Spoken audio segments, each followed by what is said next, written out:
Hi students, welcome to ECET portal. ఈ వీడియోలో మనం ఏపీ ఈసెట్ 2025 రాయబోతున్న డిప్లొమా ఫార్మసీ బీఎస్సీ స్టూడెంట్స్ కి మీరు ఈసెట్ రిజిస్ట్రేషన్ ఎలా చేసుకోవాలి, అలాగే ఫీ పేమెంట్ ఎలా చేయాలి అనేది ఈ వీడియోలో డిస్కస్ చేస్తాను. ఈ వీడియో ఎక్కడ స్కిప్ చేయకుండా చూసినట్టయితే ఎటువంటి కన్ఫ్యూజన్స్ లేకుండా మీరు ఈ రిజిస్ట్రేషన్ అలాగే ఫీ పేమెంట్ ప్రాసెస్ మీరు ఈజీగా కంప్లీట్ చేసేసుకోవచ్చు. సో ఎక్కడ స్కిప్ చేయొద్దు. నెక్స్ట్, మన ఛానల్ ఫస్ట్ టైం విజిట్ చేసిన వాళ్ళైతే మేము చేసే కంటెంట్ హెల్ప్ఫుల్ గా అనిపిస్తే ఒక లైక్ ఇవ్వండి, అలాగే మీ ఫ్రెండ్స్ తో షేర్ చేయండి. సబ్స్క్రైబ్ చేయడం మాత్రం మర్చిపోవద్దు. సో చూడండి, సో మనకి అఫీషియల్ లింక్ ఏదైతే ఇచ్చారో అఫీషియల్ లింక్ మీరు అడ్రస్ బార్ లో ఎంటర్ చేసి మీరు ఓపెన్ చేయగానే మనకి వెబ్సైట్ ఈ విధంగా ఓపెన్ అవుతుంది. ఓకే, sets.apshe.ap.gov.in/eset కొడితే మనకి ఈ వెబ్సైట్ ఓపెన్ అవుతుంది. ఈ విధంగా ఓపెన్ అవుతుంది. ప్రెసెంట్ ఇది ఓపెన్ అవ్వట్లేదు, కానీ మనకి వెబ్సైట్ ఈ విధంగా ఉంటుంది.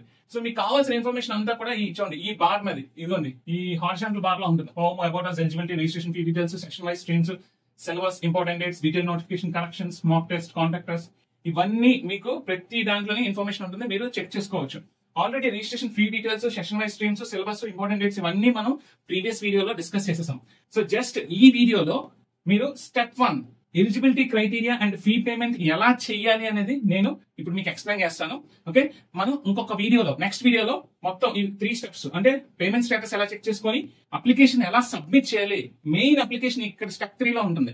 ఫస్ట్ స్టెప్ లో మీరు ఏం చేస్తారంటే ఓన్లీ మీ ఎలిజిబిలిటీ క్రైటీరియా చెక్ చేసుకొని మీరు మీ రిజిస్ట్రేషన్ కంప్లీట్ చేసి ఫీ పేమెంట్ మాత్రమే చేస్తారు. ఓకే, సో ఈ వీడియోలో నేను ఈ స్టెప్ 1 గురించి ఎక్స్ప్లెయిన్ చేస్తాను. చూడండి, ఎప్పుడైతే మీరు step 1 eligibility criteria and fee payment మీద ప్రెస్ చేస్తారో, ప్రెస్ చేయగానే మనకి పేజ్ ఈ విధంగా ఓపెన్ అవుతుంది. ఓకే, ఈ బటన్ మీద ప్రెస్ చేస్తే మనకి పేజ్ ఈ విధంగా ఓపెన్ అవుతుంది. చూడండి, fee payment for AP ECET 2025. So first మీరు చేయాల్సింది ఏంటి అంటే, చూడండి ఇక్కడ ఒక చెక్ బాక్స్ ఉంటుంది. మీరు ఈ చెక్ బాక్స్ ని టిక్ చేయండి. అందరూ ఖచ్చితంగా మీరు ఈ చెక్ బాక్స్ ని టిక్ చేసిన తర్వాతే మీరు రిమైనింగ్ అప్లికేషన్, ఈ రిజిస్ట్రేషన్ ఫామ్ ఫిల్ చేయగలరు. సో చెక్ బాక్స్ టిక్ పెట్టిన తర్వాత, సో ఇక్కడ మీరు మీ డిప్లొమా లేదా బిఎస్సి హాల్ టికెట్ నెంబర్ పెట్టండి. ఓకే, ఇక్కడ డిప్లొమా హాల్ టికెట్ నెంబర్ అంటే ఏంటండి, మీ పర్మనెంట్ నెంబర్ అంటే పిన్ నెంబర్, మీ పిన్ నెంబర్ మీరు ఇక్కడ పెట్టాల్సి ఉంటుంది. ఓకే, డిప్లొమా స్టూడెంట్స్ అందరూ కూడా మీరు ఇక్కడ మీ పిన్ నెంబర్ పెట్టండి. బిఎస్సి స్టూడెంట్స్ అందరూ కూడా మీరు మీ ఇక్కడ హాల్ టికెట్ నెంబర్ పెట్టండి. నెక్స్ట్, క్యాండిడేట్స్ నేమ్, ఇక్కడ మీరు మీ నేమ్ రాయాల్సి ఉంటుంది. ఓకే, మీ నేమ్ టైప్ చేయాల్సి ఉంటుంది. ఓకే, సో మీరు 10th క్లాస్ సర్టిఫికెట్ లో ఎలా ఉందో, ఒకవేళ మీరు ఎవరైనా సిబిఎస్ఈ చదివిన వాళ్ళైతే మీ సిబిఎస్ఈ లేదా మీ 10th క్లాస్ సర్టిఫికెట్ లో నేమ్ ఎలా ఉంటే అలా యాజ్ ఇట్ ఈస్ గా మీరు ఇక్కడ టైప్ చేసేసేయండి. ఎటువంటి స్పెల్లింగ్ మిస్టేక్స్ టైప్ చేయొద్దు. Next, date of birth as per SSC or equivalent. So SSC students అందరూ కూడా మీరు ఇక్కడ మీ డేట్ ఆఫ్ బర్త్ ఎంటర్ చేయండి. డేట్, మంత్, ఇయర్ వైజ్ గా మీ డేట్ ఆఫ్ బర్త్ ఇక్కడ మీరు ఎంటర్ చేస్తారు. Okay, next mobile number. ఈ మొబైల్ నెంబర్ ఏదైతే ఉందో ఇక్కడ అడుగుతున్నారో ఇది మన ప్రైమరీ నెంబర్. ఇది చాలా చాలా ఇంపార్టెంట్. ఎందుకంటే ఇక్కడ ఏ నెంబర్ అయితే రాస్తారో ఇక్కడ మీ మొబైల్ నెంబర్ రాయాలి. ఓకే, ఇక్కడ మొబైల్ నెంబర్ ఏదైతే ఇస్తారో ఇది మీ ప్రైమరీ నెంబర్ అవుతుంది. మీ స్టూడెంట్స్ అందరికీ మీకు మొబైల్ నెంబర్స్ ఉంటే మీరు మీ మొబైల్ నెంబర్ ఇక్కడ ఇవ్వండి. అండ్ కిందన mobile number mention above is my మీద, అంటే ఇక్కడ మీ నెంబర్ ఇస్తే సెల్ఫ్ అని పెట్టండి. ఒకవేళ ఎవరైనా స్టూడెంట్స్ కి మొబైల్ నెంబర్ లేకపోతే మీ ఫాదర్ నెంబర్ ఇక్కడ ఇవ్వండి. సో అప్పుడు మీ ఫాదర్ నెంబర్ ఇక్కడ ఇస్తే మీరు ఫాదర్ అని పెడతారు. ఓకే, ఫాదర్ నెంబర్ అని పెడతారు. మీ మదర్ నెంబర్ ఇక్కడ ఇస్తే మదర్ నెంబర్ అని పెడతారు. మీ రిలేటివ్ నెంబర్ ఎవరైనా మీ అంకుల్, ఆంటీ నెంబర్ ఇచ్చారనుకోండి, వాళ్ళ నెంబర్ ఇక్కడ రాసి ఇక్కడ వాళ్ళ నెంబర్ సెలెక్ట్ చేసుకుంటారు. ఓకే, ఇక్కడ ఎవరి నెంబర్ ఇస్తే వాళ్ళ నెంబర్ కింద సెలెక్ట్ చేసుకోవాలి. నెక్స్ట్, ఇక్కడ మీరు మీ నెంబర్ ఇచ్చారనుకోండి, మీ సెల్ఫ్ నెంబర్ ఇచ్చారనుకోండి, పర్సనల్ నెంబర్, ఇక్కడ ఆల్టర్నేటివ్ మొబైల్ నెంబర్ అడుగుతారు. ఓకే, ఇది మ్యాండేటరీ కాదు, కానీ ఆల్టర్నేటివ్ మొబైల్ నెంబర్ ఉంటే ఇవ్వండి. ఓకే, చూసారా ఇక్కడ స్టార్ ఉంటుంది. స్టార్ ఉన్నవని మ్యాండేటరీగా ఫిల్ చేయాలి. చూసుకోండి. ఓకే, ఒకే ఆల్టర్నేటివ్ నెంబర్ తప్ప అన్ని కూడా compulsory fill చేయాల్సినవే.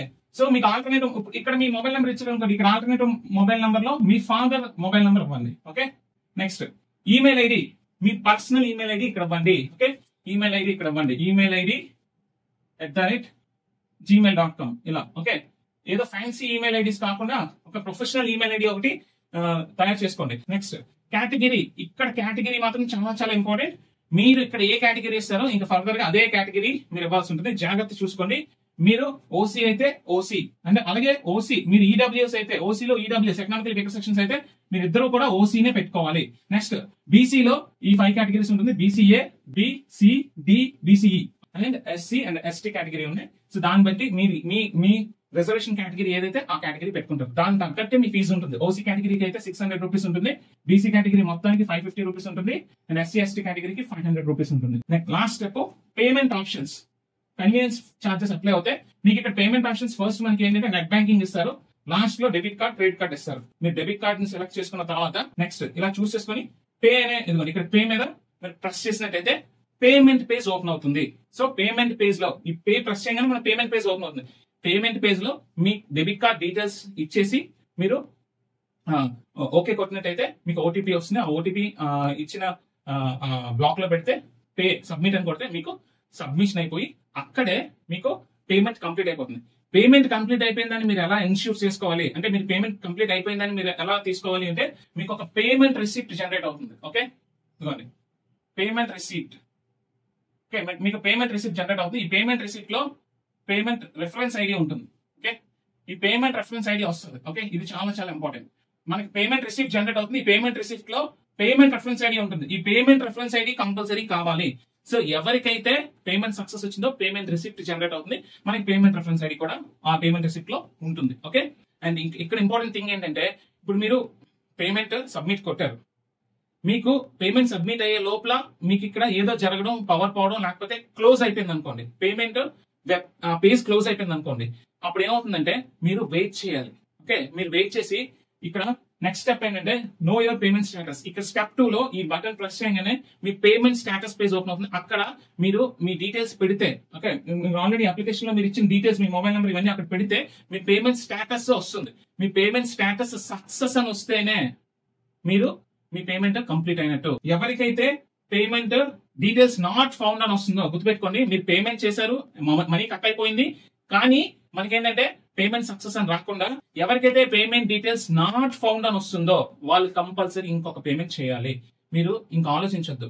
So payment details not found అని వచ్చిందా ఖచ్చితంగా ఇంకో పేమెంట్ చేయండి. ఓకే ఆల్రెడీ కట్ అయిపోయిన మనీ మీకు ఒక 1 week to 10 days లో రిఫండ్ అవుతుంది. ఏ బ్యాంక్ అకౌంట్ నుంచి కట్ అయిందో దానికి వెనక్కి రిఫండ్ అయిపోతుంది.